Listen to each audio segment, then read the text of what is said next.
My name is Erin Radke, and my job title is Corporate Contract Supervisor. I've been with County since 2015. My key responsibilities with County are to review all of our contracts, our purchase orders, service agreements, working with vendors on onboarding and getting them set up in our systems, as well as negotiating our contracts with our customers.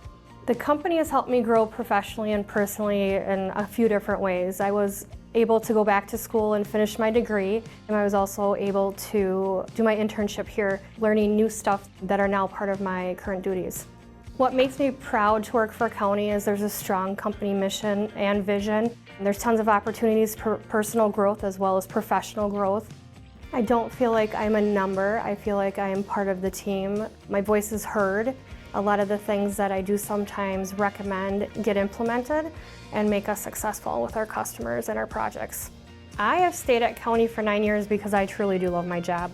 Most people don't like reading 150-page contracts, let alone a contract in general that's a page and a half.